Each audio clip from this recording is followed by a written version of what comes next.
Tommy's gonna taste the gin so that you don't have to. Let you save your money, yeah, that's what Tommy wants. Minimal dilution, cause we wanna taste the gins. But if the gins are bad, then we will throw them in the bin. Now let's hand it over to Tommy, who is gonna taste. He's gonna get all rowdy and shout up the place.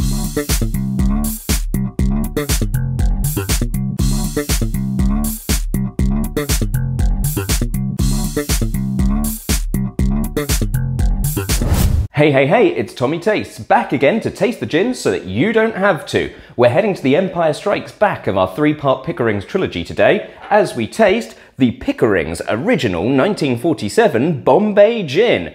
Very, very long mouthful of a gin there, and very big mouthfeel to this gin as well. We'll probably just refer to this as 1947 from now on.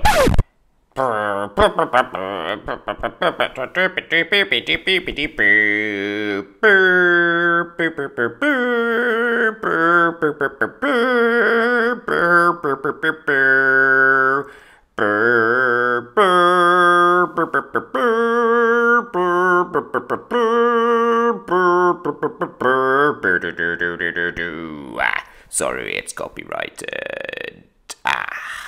Looking back on the Pickerings that we tasted last time, it was a classic gin that had been tweaked from a 1947 recipe found in Mumbai. And this is what they imagine the gin probably would have tasted like more in 1947. So not really following the contemporary line of gin. This is much more bombastic, Bombay-bastic, if you will. Ho ho ho, puns ahoy. It has exactly the same botanicals as we had in the gin last week, those being juniper, lemon peel, angelica, but then the more interesting clove, cardamom, fennel, lime peel, whoop-de-doo. This is going to maybe focus a little more on the spicy aromas, possibly be like a little more sweet. I mean, it's got the same fantastic wax top that the other one had. Again, this maybe clocks in around the same price that the Pickering's original did, that being around £25 to £35. Don't expect it to be as classic as the last one that we tried. This one is going to be intense. Let's whack it in a glass and taste. For the next 5 minutes, I'm going to party like it's on sale for $19.99. So here I have my Pickering's 1947 gin. Let's have a whiff. Jiminy cricket. Pickering's original 1947 Bombay gin. This time I've gone too far. This feels way more prominent on the nose than the classic original gin did. It kind of smells a bit like a sweet, kind of spicy, aromatic Indian dessert. It definitely feels sweeter on the nose. You don't notice the juniper quite so much. Things like the cardamom and the clove is what really stands out here, but then you also get like this sweet, almost like marmalade-y kind of aroma, but not like orange, more kind of like lemon curd, maybe even lime pickle kind of vibe. Getting wacky with the descriptors. Let's have a taste. Defense, defense, come on, you call that blowing? This is f***ing mad on the palate. It takes the sweetness slightly away from where it was on the nose. This feels way more savory on the palate. So the spices all kind of come together, much more of like a cracked black pepper vibe, kind of that aromatic that you get there. Sounding pretty wacky, but it's true. The anise and the cardamom are all there. Really, really interesting. I've never really had another gin quite like this that's so Bombay-bastic with the kind of aromas and the flavors that it has. It's really intense. Don't notice the citrus quite so much, but maybe as we get some ice in there, things will begin to change a little. So just a little bit of ice. Let's get it chilled down and minorly diluted. Cheers. You've got to start selling this for more than $1 a bag. We lost 4 more men on this expedition. If you can think of a better way to get ice, I'd like to hear it. And that completely changes things. Remember I was talking about like the lime pickle aromatic that I was getting on the nose? Now this tastes exactly like a lime pickle. It's sour, it's sweet, it's spicy. I think this is wonderful. The citrus is creeping way more in. The clove and the anise are coming like out.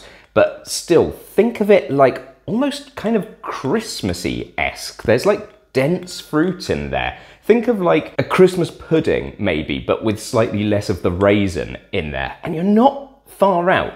Don't get me wrong, this is not going to be a gin that's for everybody, but it is a totally different drinking experience and one that should not be looked over in the slightest.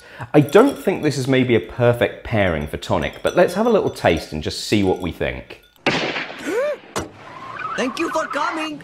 I'll see you in hell. I was very wrong about that. The tonic really brings this gin to life. Maybe it's because the slight sweetness and the flavour from the tonic balances really well with the slightly more non-classic gin vibe of the 1947. It tastes amazing. In terms of a gin that you're going to dilute with tonic, I'm not sure if I've had a much better one than this. You could sit out and enjoy this in every occasion. This would be like the perfect thing to like accompany as an aperitif with poppadoms, for example. It is phenomenal, I have to say. This was a gin that, of the Pickering's classic three, had always kind of been my least favourite. But maybe I'd just been tasting it at the wrong times or around people that didn't really like it so much, so like I was biased to the group opinion. This might even be better than the Pickering's original, or maybe I'm just in more of a Bombay-bastic mood nowadays. In terms of The Empire Strikes Back, this is dark and twisted exactly like that film is, and I love it for it. 42%, like its cousin, the more contemporary style, does not affect it in the slightest. It feels big and mouth-filling. And really, that's what I want out of a gin and life in general. Fill my mouth. Bye! Yeah, like and subscribe, girl. Like and subscribe. What? Like and subscribe.